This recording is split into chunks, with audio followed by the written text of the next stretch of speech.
La máquina de pensar. Conduce Pablo Silva Olazábal. Produce Gustavo Germán. Auspicia Biblioteca Nacional. La máquina de pensar.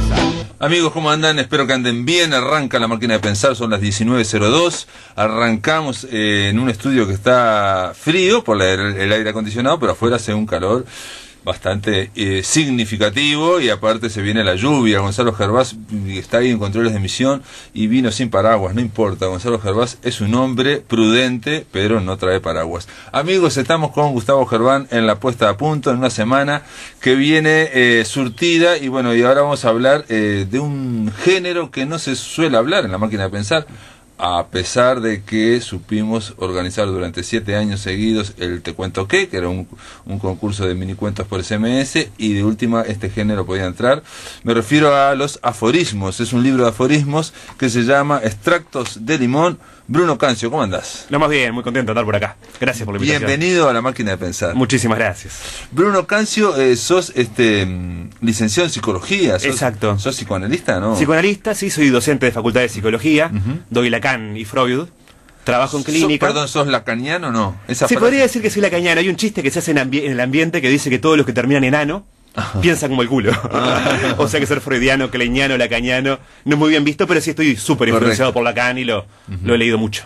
Lacaniano, entonces, bueno, te gusta Lacan. Y aparte tuviste una columna en El Espectador, sí, una columna cultural, exactamente. No. Así que, colega.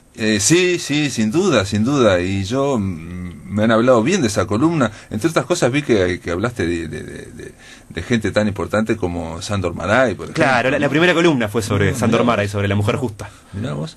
Extractos de Limón es tu libro. Me decías que en la previa que habías sacado otros libros en formato artesanal, y se llaman Extractos de Limón porque es un humor ácido, ¿no?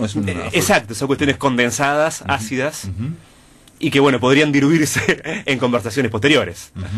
Pero el aforismo es condensado, compacto, directo. Al menos en mi caso, directo, y busca pegar.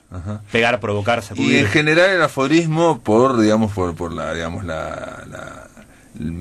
milenaria tradición de aforismos, generalmente es una cuestión más bien didáctica también, ¿no? De reflexiva. Yo creo que por eso un poco no se usa tanto ahora, porque nadie quiere dar línea o dar mensaje, ¿no? O sea, está mal visto. En cambio, el aforismo prácticamente es un... Tenía un aforismo precisamente que decía que no hay nada menos posmoderno que un aforismo. Perfecto. ¿No? Esa idea de casi que de verdad que por momentos transmite el aforismo va muy contra de la cuestión posmoderna. Exacto. Y esa idea de querer como enseñar o de marcar el camino o marcar las partes que están mal, digamos, ¿no? Claro, si bien yo creo que en el libro más que marcar camino hay criticar absolutamente, buscar criticar absolutamente todos los caminos transitados. Es una forma también de marcar camino también. Sin duda, o sea, sí. Pero yo creo que pasa más por la provocación que por lo didáctico en el caso del libro, ¿no? Te vas metiendo, incluso una cosa sorprendente de tu libro es que al final del libro lo tenés por tópicos, por conceptos. Claro, hay un índice temático. Matrimonio, mentira, yo qué sé, metaforismo, no sé, racismo, redes sociales, relaciones de pareja. Yo iba a decir matrimonio, qué pocos que hay en matrimonio, pero claro, después en relaciones de pareja hay como 50. Porque es uno de tus tópicos que no le metes más, ¿no? Es un tema que se repite, si relaciones de pareja y amor, sí, aparece e insiste en el libro. Una y otra vez decís como que es casi imposible, que todos igual nos metemos en eso. Exacto, es como una visión del amor, digamos, no la romántica, no la montenegresca, digamos, no la arjonesca, sino una visión más cruda del amor, ¿no? Que no implica escaparle al amor o huirle, sino buscarlo, pero sabiendo que es maravilloso, pero además trae cosas complicadas, duras, difíciles. Por lo menos la vida en pareja, ¿no? Hablas una y otra vez que, ¿no? Hablas de que los matrimonios o los esposos fieles son como perros, no sé qué. Hay un aforismo que dice que no hay nada más parecido al hombre casado que el perro criado en apartamento. Terrible, pero bueno, ahí va la acidez hacia el matrimonio. Sí, es una y otra vez contra el matrimonio y contra la familia también. Bueno, contra la familia, contra los intelectuales, contra la religión, contra básicamente todo. Mi idea era tomar todos los temas o todas las instituciones a nivel social y dar una visión ácida mediante aforismos de cada uno de ellos. Y digamos, tu aspiración, que es, digamos, es una aspiración poética, o por qué te interesó hacer aforismos, o porque te gusta también, vos también participaste en el Te Cuento Que, yo participé en y claro. fuiste editado en unos libros, saliste seleccionado. Exacto, yo claro. me acordaba del minicuento tuyo, increíble. Comentábamos aquel minicuento, porque son 7 ediciones, son 700 minicuentos que editamos, ¿no? Pero pasa eso a veces con la minificción, que si te pega de alguna forma te acordás, y lo puedes hasta citar. Sí. Sí, yo tengo por eso un librito de narrativa ultra breve, que son todos minicuentos. De repente algunos de una extensión un poquitito más larga que el Te Cuento Que, pero no más nunca de 3-4 renglones. Y sí, del aforismo me interesaba eso, breve, compacto, y bueno, me autoimpuse un régimen, me acuerdo del año pasado, que yo lo llamaba el One Aphorism Per Day, que tenía que escribir por lo menos un aforismo por día, y terminaba escribiendo 4 o 5 por día. Claro, cuando te sale. Salían y aparecían, y claro. Y eso lo has, porque también es ideal para el Twitter, por ejemplo, ¿no? ¿O no lo has No, difundido? por Twitter, Facebook, y eso no lo he difundido, ¿no? Comentábamos un poco hace un rato, sí, en ciclos de poesía, que se presta mucho para los ciclos de poesía oral, que al ser algo por eso cortito, y por lo general que tiene un efecto, ¿no?, de desestabilizar o de sacudir, pega para eso, ¿no? Pero en Twitter, Facebook y eso no he difundido, no. Y eso te puedo preguntar por qué esa confianza, digamos, en el libro de papel, y no, digo, porque el fragmentarismo, ¿no? Ya sabes, ¿no? Lo chico, digamos, todo esto, el titular es lo que manda en este momento, ¿no? Claro. Desgraciadamente, digo desgraciadamente porque muchas veces la gente o todos nos metemos en tratar de pensar o de opinar por titulares.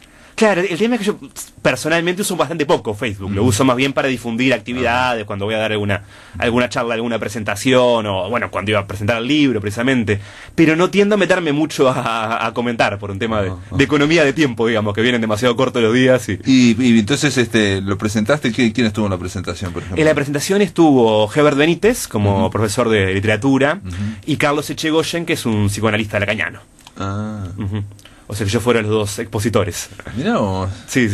Y te puedo decir que te puedo preguntar qué dijo este hombre, ¿no? Es tu colega lacaniano. Difícil resumirlo, pero habló bueno de determinado. Claro. pero intento hacer un resumen ahora. Habló de determinado, bueno, sí, desencanto que él veía en el libro, pero determinada, bueno, visión que aparece del amor. Pero bueno, habría que traerlo a él, me da un poquitito de cosa. No, me interesaba. Decir en mis palabras lo que él dijo. Te pregunto otra cosa. Entonces, Extractos de Limón, ¿vos dirías que el principal objetivo es el humor? No, para nada. Porque a veces el humor aparece, y creo que aparece mucho en el libro, correcto, pero no pretende ser un libro humorístico, ¿no? Claro, hay algunos aforismos que son serios. Porque ocurre muchas veces que los humoristas, los grandes humoristas, estoy pensando por ejemplo en Groucho Marx o sin duda en Woody Allen, por decirte dos, son grandes escépticos, grandes nihilistas, claro, un poco amargados, ¿no? El caso de Groucho Marx incluso tenía hasta problemas estomacales en su vida, de tan amargo que era, digamos. Sin duda. O sea, ahí está el tema del limón. Bueno, algo de eso está presente. Yo me identifico mucho con aquel libro de Woody Allen, ya que lo mencionaste, que se llama Woody Allen contra la cultura, que en el libro plantea o se propone acribillar todo lo que existe a nivel cultural con cuentitos relativamente breves, de 2, 3, 4 páginas. Una cosa parecida quise humildemente hacer yo con el libro de aforismos, que era, digamos, atacar o balear determinadas cuestiones a nivel social, como, bueno, tú ya has mencionado varias, pero en este caso a través de aforismos, no de cuentos. Claro. Hablas de contra los intelectuales, y eso es una distinción, me parece, en un momento de intelectuales y escritores, o no, aquellos que quieren usar la palabra, ¿no? Hablas de que la poesía es como hacer el amor a la palabra, o así. Bueno, es un aforismo, sí, que no es tan ácido, que dice: escribir poesía es hacerle el amor al lenguaje. Pero que ahí sería de los pocos aforismos que no tienen acidez, ¿no? Que son más bondadosos con el lector. Claro.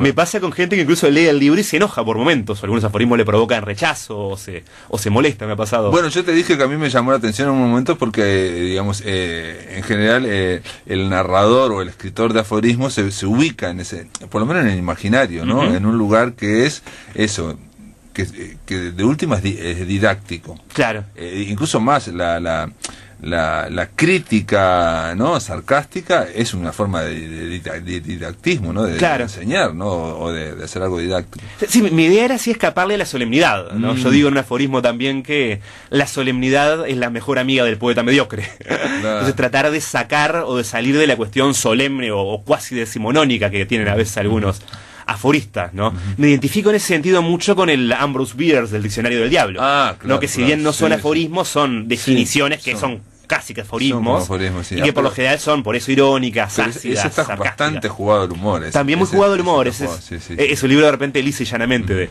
de humor, que el mío no necesariamente es un libro. Ese libro. Me parece brillante, Bierce. Sí. Bierce. Muy bueno. No, te decía también que hay momentos que son hard, te decías vos, ¿no? Yo decía así, momentos más hardcore o más punk de repente que tiene el libro, sí. Y después hablas, por ejemplo, en un momento de la boludez y me causó gracia porque pensando, yo te decía fuera del micrófono, en Darwin Desbocati y otros más, gente que dice que es una tendencia uruguaya, vos la universalizás. Yo la llevo al género humano, como que el hombre es boludo por naturaleza y todo lo que el hombre haga, de lo más chico a lo más grande, va a estar luchando contra la tendencia humana fundamental, que es la boludez. La primera, ¿no? La primera. Contra la primera. Sí, ¿no? sí, más allá del idiosincrático uruguayo que tal vez lo acentúe, ¿no? Sí, parecería que sí, ¿no? El tema de no terminar las cosas. Exacto, pero yo lo ponía casi que como una cuestión de la condición humana, lo sumaría a la condición humana, la boludez. Acá decís algo sobre el psicoanálisis. A ver. Disciplina que Adoro nos llevó a centrarnos en los errores de nuestros padres y produjo una generación de ingratos y quejosos. Claro. Era un poco lo que comentaba hace rato, que me interesaba ser ácido con absolutamente todo, o dar una mirada ácida de todo, hasta del psicoanálisis, que es de lo que yo vivo, literalmente, digamos, claro, ¿no? Claro. Y después al comienzo hay uno, también ahora no me recuerdo, que es también duro, muy, digamos, poco romántico, muy duro, muy, en realidad lo contrario romántico, ¿no? Ahora no me sale. Que es acerca de lo que pueden hacer los psicoanalistas con la neurosis. Ajá, sí. Dice, tal vez la causa de la mayor parte de las neurosis sea un exceso de sensibilidad, y la labor de las diferentes psicoterapias consista en transformar al individuo neurótico en un sujeto con sensibilidad promedio. Claro. Y ahí queda retintinando que es una sensibilidad promedio. Sí, ¿no? O sea, sí. como que hay que endurecerlo. Claro, lógico. Ahí también, ¿no? Es como hacer una especie de mirada cruel, digamos, ¿no? Muy cruel, sí, a la psicoterapia en general, digamos, ¿no? A las posibilidades de la psicoterapia. Exacto. Y incluso hasta la función de la psicoterapia. Claro. ¿no? Sería tratar de hacer más duro a los menos pacientes. Sensible al ser humano. Sí, lo cual es terrible. Lo cual es espantoso, sin duda. No parece muy lindo, ¿no? Claro. Parece que tendríamos que sensibilizarnos más, ¿no? Sí. Eso al menos es lo que uno siempre dice de la boca para afuera, digamos. Utópicamente uno pensaría, ¿no? Hay que tratar de sensibilizarse y no... no sé, después bueno, hablas mucho de las parejas, eso continuamente, de las mujeres y todo, el intelectual que de vez en cuando se escucha una cumbia equivale al heterosexual que cada tanto se coja un puto. Bueno, eso es muy políticamente correcto. Es muy fuerte. La incorrección política también es otro de los sellos del libro, ¿no? Sí. Por eso digo, hay momentos hard que sorprenden y que salen de lo que podría esperarse de este libro, pero bueno. Pero a nivel de la incorrección política hay una cosa casi que militante. Yo soy un militante de que el arte y el psicoanálisis también, ya que hablamos de psicoanálisis, tienen que estar totalmente corrido de lo que es la corrección política, ¿no? Sí, porque aparte la corrección política es como un esquema, una jaula, una cárcel, ¿no? Entonces el libro tiene casi que una cosa adrede políticamente incorrecta, pero... Por ejemplo, hay aforismos que son como verdad, esto puede ser una verdad, dice, la mayor parte de la bronca existente en este mundo es descargada en un lugar ajeno a su origen. Claro, eso tiene algo de sentencia universal. Eso es sentencia universal y hasta media psicoanalítica también. Podría ser, sí. El tema de que siempre estamos recibiendo broncas originadas en otro lado. En otro lado, y nos las comemos de garrón. Sí, una y otra vez. No sé si querés leer alguna más. Bueno, con mucho gusto. Tiro alguno. El tiempo y la seguridad pueden llevar a tu pareja a tener el mismo comportamiento que un funcionario público. Bueno, hablas una otra vez de la burocratización. Sí. Hay otro que dice, sí, que el contrario del erotismo es la burocracia. La burocracia, sí. Mando otro, lamentablemente, no hay nada menos sexy que una muy buena persona. Ese es duro también, pero bueno. Sí. O sea que hay que ser malo para ser sexy.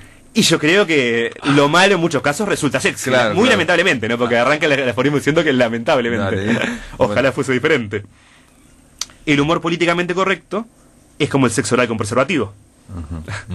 Va otro. Sí. La persona que hace palmas se está rebajando momentáneamente de su condición de humana. Y bueno, acá decís uno que tiene hasta otras dimensiones. Por ejemplo, dice, los distraídos no tienen menor capacidad atencional. Están atentos a otras cosas que son las que verdaderamente importan. Claro. Eso es escrito por un gran distraído, ¿no? Yo me defino como un gigantesco distraído. Pero ahí estás diciendo que esos distraídos están atentos a las cosas que verdaderamente... Yo estoy convencido que por confundirme las calles, por pasarme, por dejarme la llave, por perder plata, gracias a eso atiendo otras cosas que me las perdería si estuviera todo el tiempo con la atención en calle, las llaves de mi casa. Yo me imaginé otra cosa, que como que al estar pensando en otra cosa estás verdaderamente atendiendo a partes interiores de uno, por ejemplo. Bueno, me parece que uno no, digamos, digamos, el tipo más ordenado, equilibrado y más organizado le presta más atención a lo externo. Me encanta esa lectura que acabas de hacer. Mi lectura era la de la persona que está introspectiva, está haciendo una introspección, digamos, constantemente. Ese suele ser más distraído, digamos. Claro, sí, determinada laxitud asociativa. Y de hecho, muchas veces te dicen, ¿no? ese tipo es poco práctico. Claro. ¿no? La típica poeta, ¿no? Es poco práctico. Que se generó hasta la caricatura, ¿no? De que parece que el creador tiene que ser un tipo desprolijo o impráctico. Impráctico, que no pueda hacer... las cosas más básicas de repente, que se tiene que quemar la torta. Claro, o pierde la llave, ¿no? Y después hay sentencias también, digo, eso es un poco moralizante. Hay otras que son más abiertamente moralizantes. El entretenimiento y la distracción usados en dosis muy altas son dañinos para el espíritu. Suena cristiano, pero miren que es cierto. Bueno, ahí viste, Pablo, que está lo moralizante, pero después está la burla a lo moralizante del aforismo. O sea que está la autocrítica del costado moralizante que tuvo. El aforismo ahí se está burlando un poco del mismo. Trata de descontracturar y de reírse de que sonó moralizante, ¿no? Que también otra característica del libro es la burla al propio libro. No, porque si me estoy burlando de todo, tengo que empezar por burlarme del libro y de mí, ¿no? Claro. En otro momento hablas ahora de los padres de los hijos, que es tremendo, digamos. Sí, es algo de como que los padres... es terrible. A ver. Ahora no lo encuentro. Que dice que es inevitable que un padre... que un padre dañe a su propio hijo, la más inevitable de las leyes. Y eso yo creo que lamentablemente es cierto. Lo que no implica que no haya que tener hijos. Ahí habla el psicoanalista, ¿no? Bueno, en mi experiencia clínica y en mi experiencia como ser humano, yo no conozco a alguien que no haya sido dañado por su padre. Claro. No conozco, presénteme un ser humano, uno solo, que no haya recibido un daño por parte de su padre. Pero es duro para los que somos padres, ¿no? Es durísimo, ¿no? Sí. Es durísimo, sí. Es mirar el costado más duro de la paternidad, ¿no? Es enfocarse en ese costado. La mayoría de los padres aseguran que darían la vida por su hijo. Lo increíble es que no logran darse cuenta de que ya la dieron. Ahí de vuelta la dureza, parece, sí. Pero ahí sería al revés, ¿no? Bueno, yo creo que el padre, si ejerce su función de padre, necesariamente va a tener que abnegar, va a tener que dar parte de su vida, en tanto ejerza como padre, ¿no? Correcto. Si deja embarazada a alguien y sale corriendo, no, pero pero yo creo que hay algo de dar porción de vida. Ahí, entonces, digamos, este aforismo sería... es mirado del otro lado, ¿no? Es la balanza o contra la... ¿no? Exacto, está la acidez vista del lado del hijo, y en este otro aforismo que te leí recién, la acidez vista del lado del padre, ¿no? Que tuvo que dar la vida. Que tuvo que dar la vida por su hijo. Y que muchas veces no se dan cuenta que se la dieron. Exacto, sí. Quieren seguir de alguna forma también. Bueno, no sé si querés leer. Las redes sociales logran una verdadera... Bueno, hablas de las redes sociales ahí, eso de que se convierte todo en un pueblo. Exacto. Sí, la idea es que porque sea un libro de aforismos no tiene por qué ser decimonónico, digamos. No son aforismos de lo que pasa hoy en día. En muchos casos de las cosas más cotidianas, ¿no? Para ser creado un aforismo requiere poco tiempo de escritura, pero mucho de vida. Yo estoy convencido. De repente los aforismos los escribían 2 minutitos con una lapicera saliendo del baño, pero yo creo que dolieron en muchos casos o me llevaron mucha existencia, sufrimiento, bronca, rabia para que se produjeran, para que fueran paridos. Aquí, muy bien. Extractos de limón, bueno, es un libro que está distribuido, me dijiste. Distribuido por Bus, así que se lo consigue con gran facilidad en cualquier librería. Sí. Bueno, Bruno Cancio, gracias por estar acá. Mi gracias, Pablo, por la invitación y por el espacio, la verdad que fue un placer. En el aire de Radio Uruguay, La Máquina de Pensar. Amigos, vamos a recibir a la escritora Sofía Rosa. ¿Cómo andás, Sofía? ¿Andás bien? Muy bien, muchas gracias. Sofía Rosa, bueno, ella, vos publicaste antes que, por lo menos en los libros, en aquellos cuentos, ¿no? Sí, en los cuentos de 22 mujeres. Exacto. Y en el de relatos eróticos. En el del papel y el placer. Sí, el papel y el placer. ¿Y viniste acá alguna vez? Vine, sí, también a presentar falsas escrituras con Yagurú, que lo publiqué desde poesía ese libro. Ah, perfecto. Pero perfecto. en el 2011, hace unos cuantos años. Perfecto. No pusiste ningún dato acá en la etapa, ¿no? Pusiste que naciste nada más y que estás viva. Y que estoy viva es un dato muy importante. Y que se la puede ver a través de los ojos de los gatos, dijiste, ¿no? Sí. Reversaglio, Nigredo son dos nouvelles que vienen integradas en este libro, editado por Irrupciones, grupo editor. Y primero que nada, felicitaciones. Ganaste el tercer premio de los premios anuales de premios nacionales de literatura en el rubro narrativa édita, ¿no? Exacto, muy importante y me ha dejado muy contenta ese reconocimiento. La verdad que no lo esperaba, la verdad, ¿no? Eso es lo más lindo. Es una categoría difícil, digamos, entonces. Claro, sí, es cierto también, se edita mucha narrativa, cierto. Y bueno, y las novelas son como un poquito extrañas también, como no son narrativa pura, entonces. Esta, las tuyas, Reversaglio. Sí, las mías. Es una narrativa que ahora vamos a hablar del libro, que está jugada, digamos, a un costado poético, o por lo menos con una intencionalidad poética, ¿no? Tal cual.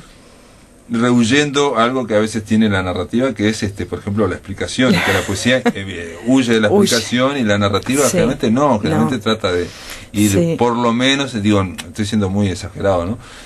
Pero bueno, lo que concebimos un poco. Son los estereotipos que tenemos, claro, de lo que es poesía.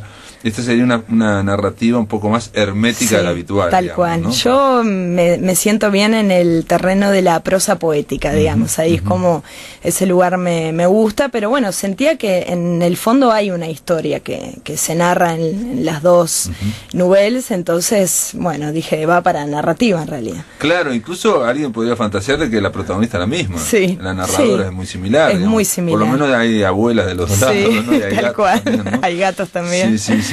Reversaglio y Nigredo. Esto viene con un plus, este libro, que es con las ilustraciones de Marcos Ibarra. Sí, ¿no? Marcos, divino.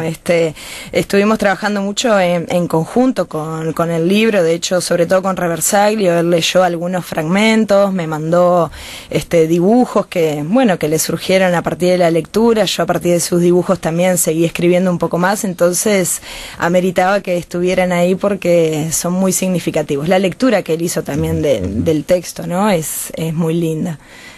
¿Vos decís que cuando recibías los dibujos de ellos, de él, de alguna forma? Sí, me daba para seguir escribiendo un poco más. Hay que aclarar que por lo menos Reversaglio tiene una estructura, yo decía, más amplia, más laxa, en el sentido que están numerados, digamos, ¿no? Sí. Son como parágrafos. Y tiene algunas partes, ¿no? Que están ahí separadas, y Nigredo es más como un tirón ahí. Claro. Y lo que hay aquí es, claro, yo leí los perfiles de la autora. Claro. Y entendí que, claro, las ilustraciones de Marcos Ibarra están realizadas siguiendo los perfiles de la autora. Pero es literalmente es el perfil de la autora. O sea, las siluetas, podríamos decir. Marcos lo que dijo es que te puso una luz y dibujó la sombra. Dibujó la sombra y la mano, el pie, todo. Todos los dibujos están como en ese espacio, digamos. Están, claro, como enmarcando los dibujos está la cara de la autora, mirá vos, y bueno, está el pie de la autora. También. En distintos lados, la mano. Mirá vos. Es muy a mí me llamó muchísimo la atención los dibujos, porque también conozco bastante la obra de Marcos Ibarra, y no la veía como los típicos dibujos de él, me parecían como muy distintos. También es la presentación, que está en torno a los perfiles. Cuando digo los perfiles, está en torno a la cara o el dibujo del perfil, ¿no? Sí. Es algo que a mí me fascinan. Yo, de hecho, a partir de estos dibujos, le pedí que me diseñara un tatuaje que tengo en la espalda. Tengo un tatuaje de diseño de Marcos Ibarra, que es muy en el estilo de eso, sí. ¿Pero que es tipo las manos, no? No, es un árbol con muchos símbolos y elementos ahí, un gato también, una máquina de escribir, varios objetos, digamos. Sofía, vos sos profesora de literatura. Soy también, profesora de literatura, sí, licenciada en letras también. Sos licenciada en letras también. Y aquí sobrevuela, o parece que sobrevolar, ¿por qué te hice esa pregunta? Porque estas dos nouvelles tienen muchos epígrafes, muchas citas de muchos escritores, y creo que abren con una de Marosa, ¿no? Sí, ahí está Marosa. Porque pensé que había como dos presencias, pero un bolazo, ¿no? O sea, una era la de Marosa. Marosa está. Y después pensé también en Felipe Poleri. Mira. pero desgraciadamente no es un autor que lo tenga muy leído. Lo conozco sí de verlo en lecturas, o sea, de escucharlo más que de leerlo, pero sí. No, los epígrafes para mí son como ciertas homenajes también literarios que uno hace o filiaciones que siente en su momento y bueno, y que abren también alguna lectura o alguna interpretación diferente. Pero hay gente muy variadita, variada, por ejemplo María Inés Silva Vila es Último coche de Fraude muerto, es una escritora muy poco citada, ¿no? En cambio Roberto Yenta ¿no? Es alguien que tiene mucha presencia. Bueno, yo de lo que pasa que con Silva Vila hice mi tesis de licenciatura sobre ella y de hecho el año que viene, con Fin de Siglo, que ganamos los fondos concursables, vamos a editar una recopilación de su obra con la tesis, con una investigación muy interesante. Como una suerte de rescate de esta autora que a mi gusto es muy singular y importante que se vuelva a leer, ¿no? Sí, había un librito de Banda Oriental, chiquito, que Último coche a Fraile Muerto y otros cuentos. Hay como varios, porque durante una época se la publicó bastante, pero bueno, pasó ahí entre los 70, 80, una suerte de filtro que desapareció. No se la lee, no, realmente. Y bueno, y es una voz muy singular en la literatura uruguaya, sobre todo creo yo que es una de las representantes de la literatura fantástica uruguaya que generalmente no aparece entre nadie la menciona como rara, como fantástica. Y de hecho está en el libro de Los Raros de Ángel Rama, está ahí con un cuentito, pero sí, no se la ha rescatado. Ella era la esposa de Maggi, de Carlos Maggi. Sí.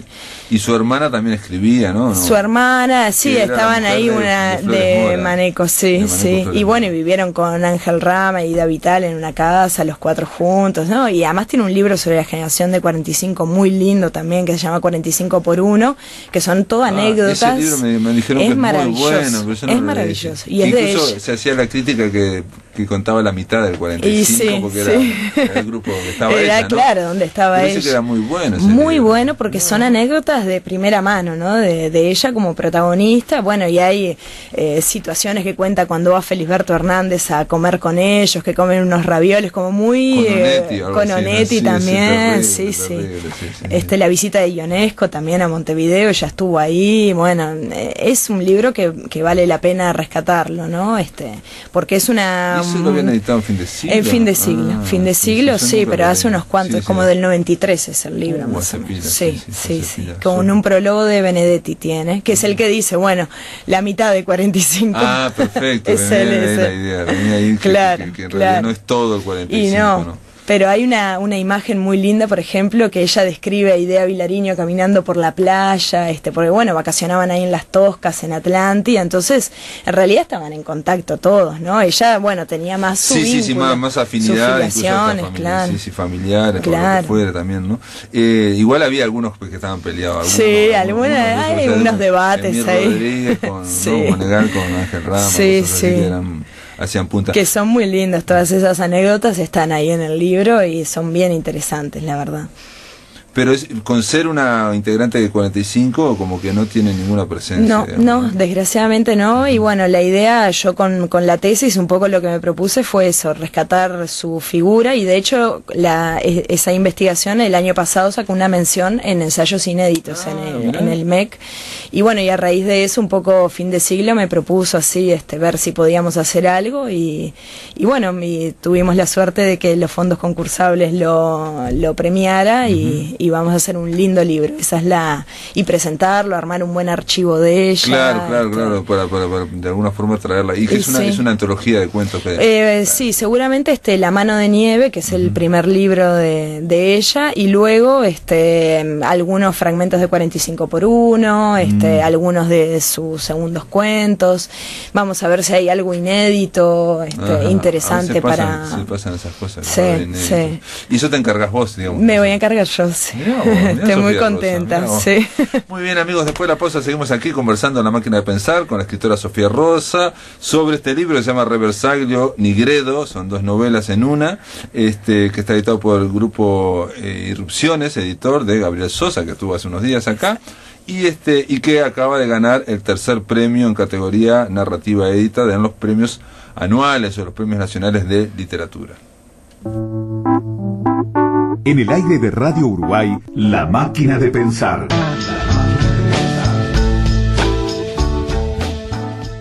Bueno, Sofía Rosa, digo, tenía que ver esta canción con Reversaglio porque 2 en 1, bueno, acá 2 en 1. Los que compren este libro se van a llevar 2 novelas en 1, donde la narradora tiene una visión del mundo, de su familia, digamos, sí, bastante particular. Sí, bueno, fragmentaria, pero sí, muy poética también. Muy poética, muy poética. Es que yo en realidad hice mi esfuerzo, muchísimo esfuerzo por tratar de escribir narrativa tradicional, pero no me sale. Entonces está realmente lo que tengo más como esa percepción de más como registros fotográficos o sensaciones. O sensorial, cosas sensoriales. Sí, también. Sí, eso también fue un consejo de Marcos, me dijo, fíjate ahí porque veo que estás trabajando con los sentidos. Bueno, probar más sentidos, qué pasa con el olfato, con el oído, ¿no? El universo de la comida, que también es algo muy de la familia. Entonces, bueno, indagar como por ese lado de la emoción, digamos, o de la sensación, que es más de la poesía, sin duda. Igual hay, como a la manera de Amarosa, hay cosas muy crueles también. Sí, hay cosas muy fuertes también, ¿no? Sí. Me ha costado algunos conflictos familiares. Sí, aparte de la abuela, la madre anda por ahí siempre, digamos, ¿no? Sí. Porque bueno, los personajes son la madre, el padre, la abuela, no tienen son nombre como arquetípicos, propio. Arquetipos. Exacto, tiene un poco eso y me costó un poco convencer a mi familia de que la abuela no es mi abuela. Pero en la presentación del libro llevé a mi madre, a mi abuela, a mi prima para que leyeran algunos fragmentos, hicieran ahí como una suerte de performance con algunos objetos y cosas, y estuvieron ellas en primera persona, digamos, un poco también cuestionando ese límite entre la ficción y la realidad. Está digamos, dedicado a Chichi, la abuela de todos. Es mi abuela materna. Sí. Ahora, vos dirías que esto, digo, te pregunto, ¿no? Sí. Pregunta, ¿se puede marcar dentro de una autoficción de alguien que no? Hay muchas cosas, sí, o no? Pero no, yo no cuento mi historia. No cuento mi historia. Sí, tomo muchas cosas de mi infancia, sí me sirvió para, de alguna manera, ordenar un poco ese tiempo de la infancia, pero no es mi historia, sin duda, y yo no soy esa niña. En algunas cosas capaz que sí, pero, bueno, pero eso, digo, es inevitable. Es inevitable. Va a acudir a su experiencia, ¿no? Incluso acudir a la imaginación. La imaginación está basada también en la experiencia, de alguna forma. Sin duda, sin duda. Por eso cada imaginación es diferente. Y es imposible salirse de uno mismo para escribir, ¿no? Es como... Por más que se haga el esfuerzo y se quiera, es imposible. ¿Y por qué la numeración? ¿Por qué sobre todo en la primera, ¿no? En la primera, en Reversaglio. ¿No? Sí. Me parecía que eso le daba una cierta continuidad que yo quería que tuviera, sin que la continuidad estuviera dada por los nexos tradicionales de la narrativa, ¿no? Como, bueno, hay... de alguna manera dejar de manifiesto que para mí hay un orden y hay una historia que de alguna manera se continúa, pero que bueno, hay espacios en blanco que a mí me son imposibles de completar, digamos. Y me parece que ahí la numeración ayuda a decir, bueno, son como microcapítulos, digamos, son microfragmentos. Pareciera que muchas veces más que contar una historia se quiere hablar del clima, se quiere generar un clima, ¿no? Un clima dentro, que en las dos novelas es diferente. Es diferente, es diferente. Una atmósfera diferente. Una atmósfera diferente, sin duda. En Reversaglio creo que hay como una... bien la vida familiar de puertas adentro, digamos. Exacto. Y en Nigredo se abre ya un poco más a pesar de que la familia sigue siendo ahí un poco la protagonista, hay algo más del barrio, de los vecinos. Sí, parece que la protagonista de la comunidad. Creció. Yo no me lo imaginé así, pero después de escribirlo, de algún modo sentí un poco eso, que le pasaron unos años, digamos. Yo también tengo mis secretos, pero los guardo en mi cabeza. La maestra me dice que tengo buena memoria, entonces los dejo ahí y cuando los necesito los saco. Hay unos que me dan muchos problemas, son viejos y oscuros. Están bien en el fondo y estoy esperando que se mueran para no tener que llevarlos más. Y tengo secretos que le robo a mi madre de noche cuando duerme. Mi madre tiene secretos feos guardados en los sueños, por eso se levanta y habla de ojos cerrados. A veces pienso que mi madre es un fantasma y me persigue, que me grita y me lastima, siempre de noche. Siempre. Es un momento, la relación de esa niña con esa madre es muy rara, ¿no? Porque la madre es una de día, es otra de noche. Pero bueno, yo tengo que confesarlo que mi madre era sonámbula cuando yo era chica. No, ¿sabes qué pensé? Eso es verdad. Increíblemente pensé, viste que parte volvemos al tema de los personajes como son como arquetipos, la madre, no sé qué. Pensé en los cuentos de hadas porque viste que está la madre y la madrastra, que son dos versiones de la misma persona que para los niños lo cuentan así, digamos, y sirven, ¿no? Como arquetipos, ¿no? O sea, y esa madre, diferencias la madre buena de la otra que te dice que es mal, no sé qué, sin duda. Entonces, en los sueños, así, en los cuentos tradicionales siempre está la bruja o la madrastra, tal cual, ¿no? Y acá hay eso, esa madre es una madre ambigua porque en muchos momentos se ve que le da muchísimo cariño y protección a esa niña, pero también le provoca miedo, terror, incluso deseos de muerte, de muerte o de ella o de la madre, ¿no? Entonces creo que combina esas dos figuras maternas, digamos, en una sola, ¿no? La del día y la de la noche. La del día y la noche, bueno, está, entonces un poco lo que había pensado yo, ¿no? Sí, el tema de eso está un poco ahí. El arquetipo, ¿no? O sea, está ahí. El lado oscuro, de la luna. El lado oscuro de la madre. Y que de alguna manera la infancia, que si bien seguramente, o en el mejor de los casos, es un momento de mucha alegría, también es una historia de dolor y terrores y miedos y frustraciones.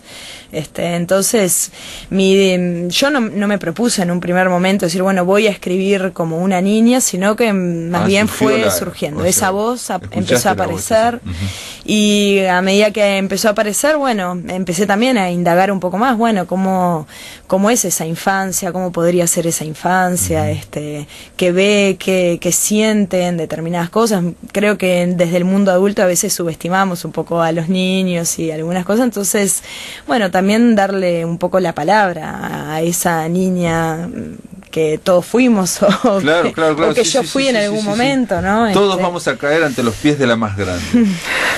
Y eso es una frase, pues digo, porque los parágrafos o los están numerados, generalmente son extensos, y de repente esa frase que sería como una de mini cuento, o de minificción, o un aforismo o algo que queda así, dice: todos vamos a caer ante los pies de la más grande. Sí, yo imaginaba, sin duda, sin duda. Y me imaginaba a esa niña como con una suerte de poder oracular, digamos, ¿no? O de una sensibilidad tal que tuviera esa capacidad de prever un futuro incierto, ¿no? Como es todo futuro, pero sí anticipar tal vez los peores terrores o los peores miedos. Hay varios momentos en donde también creo que probar el tiempo futuro es algo difícil y bueno, y a mí me gustó un poco probar eso, a ver cómo sería esa cuestión como de oráculo, ¿no? Creo que además hay una parte que, por ejemplo, que este libro también, estas dos novelas no tienen muchos diálogos. Hay un diálogo que dice así, ¿no? Dice: tenemos que ir ahora al hospital a ver a la abuela, es muy tarde, mañana ya va a estar muerta. Es la madre y la hija. Y la madre y la hija que están hablando. Sí, hay muy pocos diálogos. Es muy tarde, mañana, ¿no? Y ella dice: mañana ya va a estar muerta. Y como la crudeza también de la muerte, que creo que bueno, que está ahí y que no sabemos bien cómo la ven los niños, ¿no? La muerte. Y yo pienso que esta niña asume que la muerte la rodea, ¿no? Ella habla con su abuelo muerto, habla con los fantasmas, con sus recuerdos, los vive como muertos que las persiguen, los sueños, todo está como muy vinculado a esa sensación de la proximidad de la muerte, ¿no? Hay algunos fragmentos que están como en itálica, también, ¿no? O sea, también. Que ahí ya no se sabe, es otra voz. Es otra voz, es otra voz. Dice, éramos los tres solos, mi abuelo y yo, dormimos en un hotel que no tiene cama. Eran como si fueran sueños. Como sueños. Diferente en Nigredo, que lo que aparece en itálicas vendría a ser como una suerte de reproducción de lo que ella escribe, ¿no? O simulando ahí el registro, como el registro que ella va de una voz más personal incluso, ¿no? De algo que ella está escribiendo. Sí, en eso difieren, digamos, el uso de ese recurso, ¿no? Y también habla en un momento, dice la primera en suicidarse fue la abuela. La primera en suicidarse fue mi madre. Sí. Pero de todas maneras, a pesar de que la primera en suicidarse fue la madre en Nigredo, creo que la figura materna en Nigredo aparece mucho más reivindicada, digamos, más luminosa, tiene igual sus zonas oscuras, pero creo que hay como un rescate ahí de esa figura de la madre, o como la niña la ve también, ¿no? Más de fiesta y más luminosa. Más luminosa, tal cual. Y hay al final un epígrafe de Gastón Bachelard que es La Tierra y las ensoñaciones de reposo, que es una novela. Son ensayos que tiene Bachelard, que bueno, es un filósofo, en realidad él se dedicaba a la física, daba clases de física, era físico, pero bueno, como un crítico literario. Y es un crítico literario, pero tiene unos ensayos en donde él plantea que de alguna manera los elementos, aire, fuego, agua, tierra, son las hormonas de la imaginación. Entonces le dedica un libro al agua, un libro a la tierra, al aire. Después tiene otro que es a mí me gusta muchísimo, que es La poética del espacio, donde la casa se transforma en un espacio simbólico de la intimidad del yo, y bueno, cada lugar tiene como... Aquí el epígrafe que elegiste vos es muy poético, no parece de un ensayo. Sí, porque Bachelard es así. O de filosofía. No lo quiere mucho en realidad en el terreno del literario estricto, porque él es muy poético. Dice, un ser encerrado, un ser protegido, un ser oculto, un ser devuelto a la profundidad de su misterio, ese ser ha de salir, ese ser ha de renacer. Hay allí un destino de la imagen que exige esa resurrección. Sí, es maravilloso. Yo lo amo, a Gastón Bachelard realmente es como uno de mis... Eso para terminar Nigredo. Para terminar Nigredo.